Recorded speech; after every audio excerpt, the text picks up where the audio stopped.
Welcome to the Just Being Petty Show. I am A.W. Petty, your host. Please like and subscribe and help us, you and I, grow this channel together. I really appreciate all of your support. I would also like to wish every mother out there happy Mother's Day.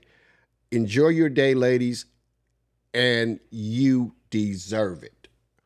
So I want to talk about Trump and his claims that he had stopped 8 to 10 wars, which is just lunacy to even say that. This guy is such a psychopath and a narcissist. He believes this nonsense. He believes this nonsense. It's just madness. It makes no sense to me. Period. Makes no sense. And I was just thinking, this guy went to New York Military Academy in Cornwall, New York. You have to have discipline. And I'm sure you have to be truthful. How this guy got through the academy, which is probably his father just had a ton of money, but how he got through that academy with not having any morals, any moral compass, I don't understand it. My brother went to the same military academy, New York Military Academy, and he has morals. He is not a liar like that because they groom you to be good people. They groom you and groom in a good way to have morals and values. So I don't understand how this guy got through the military academy because my brother has none of those traits in him. Zero.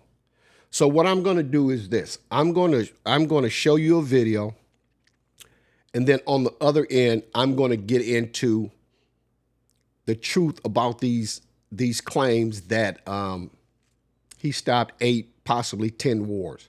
And then I'm going to also talk about all the bombing that he did to countries in his first and I believe his second term.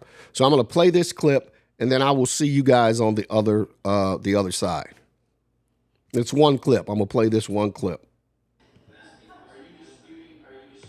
Now, after the Lebanon ceasefire, US President Donald Trump on Friday claimed that he played a key role in resolving multiple global conflicts, including the India-Pakistan situation, asserting that his intervention helped prevent large-scale loss of life. He further expanded on his claim, saying that he ended 8 wars, but if he add Iran and Lebanon, that will be 10 wars ended and many, many millions of lives saved. Have a look at this report. To begin with, I ended 8 wars. And it may be a little early to say this, but if we add Iran and Lebanon, that will be 10 wars ended and many, many millions of lives saved. Think of how many lives we've saved. This guy is a psychopath, a total narcissist lunatic to make these claims. And did you hear those people in the background yipping and yaying? These people they're lunatics. If they believe this nonsense, it's ridiculous. It makes no sense. These guys have no understanding. And I just believe these MAGA Republicans and these bootlickers of Trump is if the truth ever comes out, it's out. But I mean, if the truth ever comes out to them and they really analyze who this guy really is, their whole world collapses. So they have to run with this to make themselves feel better. So, I mean, it's madness. It's madness that you have this many people that follow this guy and love this guy. And at some point, I just thought maybe they knew he was lying, but they just didn't care. But I believe some of these people truly believe this psychopath.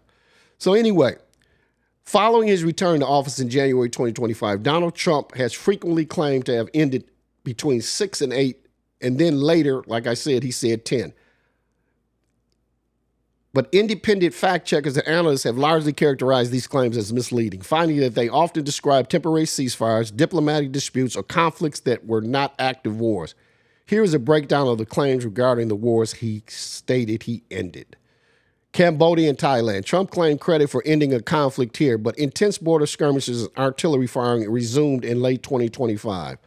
The Republic of Congo, the DRC, and Rwanda.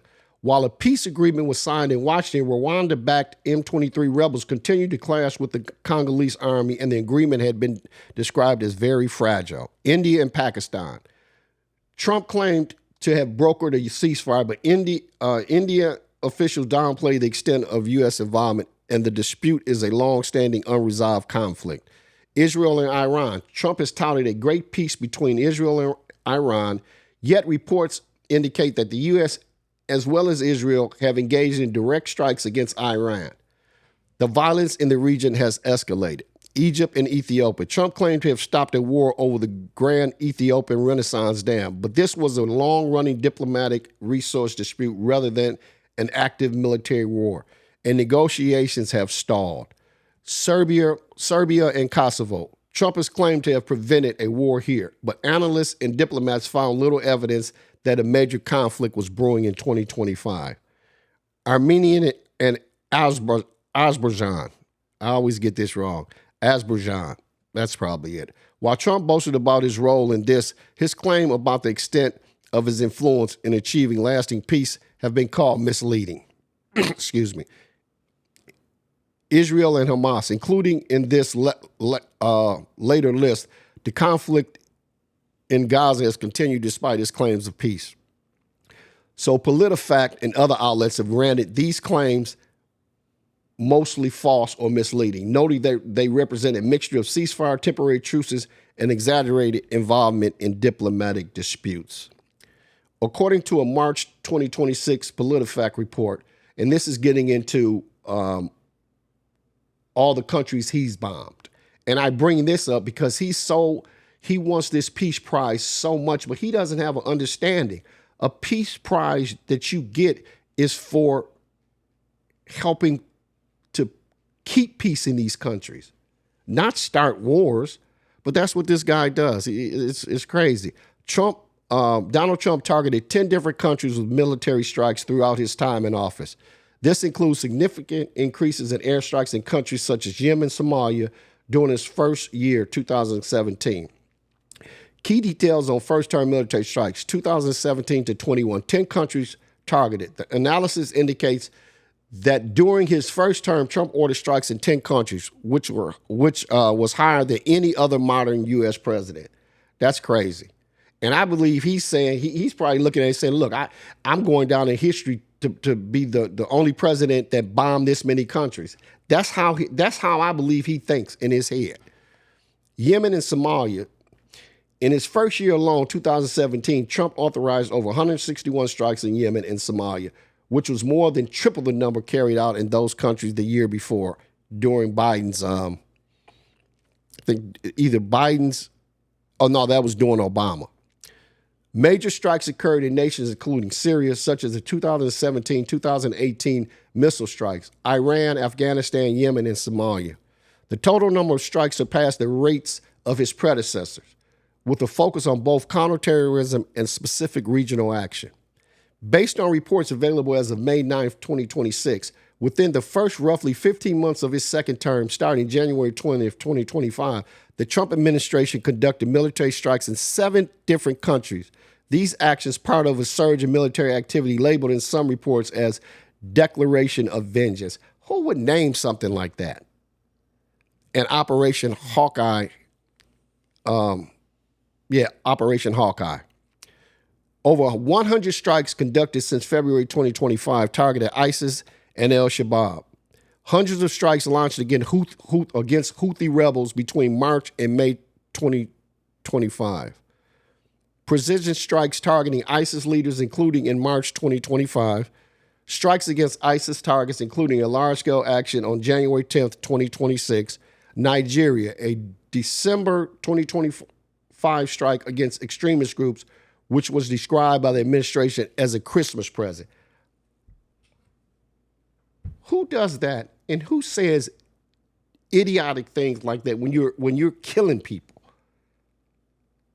Who does that? Strikes targeting Iranian nuclear facilities, Fordo, Natanz, in June 2025, in addition to naval engagement. And then Venezuela, a special operation raid in early January 2026 that involved the capture of President Nicolas Maduro. Other actions, narco trafficking strikes. Multiple strikes were also conducted against boats in international water, Caribbean seas, and Pacific, the Eastern Pacific, deemed to be operation in drug trafficking. Those were all, from my understanding, war crimes, because they had no proof that these people were moving drugs. And they had also said they couldn't even take these boats. Those boats would not get them to America.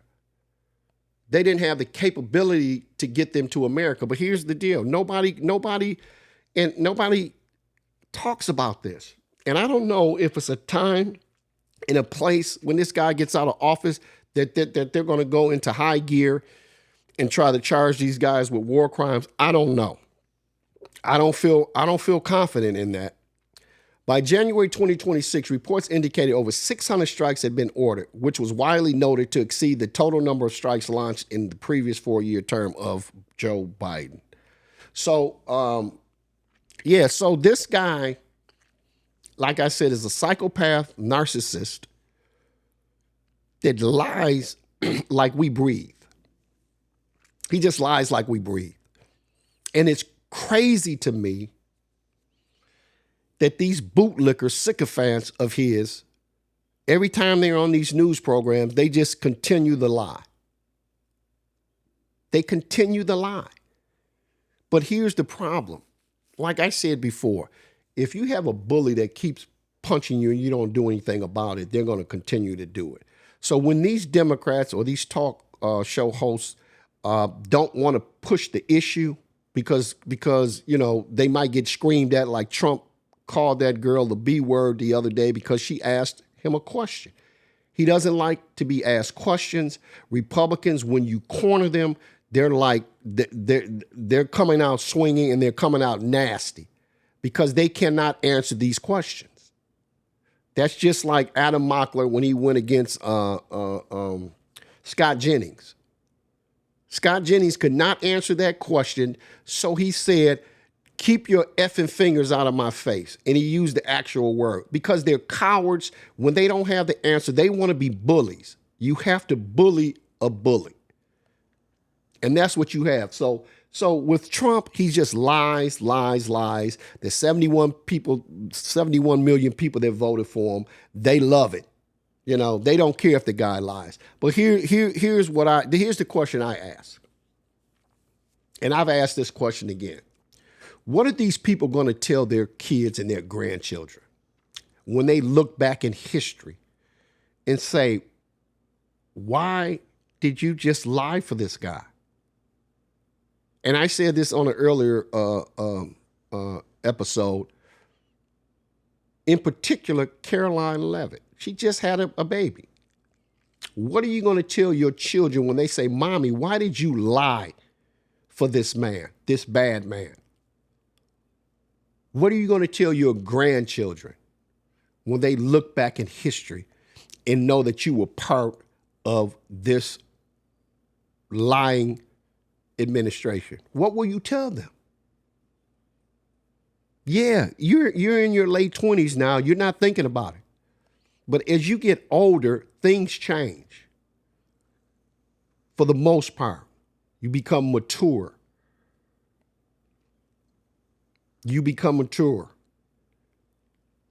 And things that you did in your youth, you look back on it. Some good, some bad.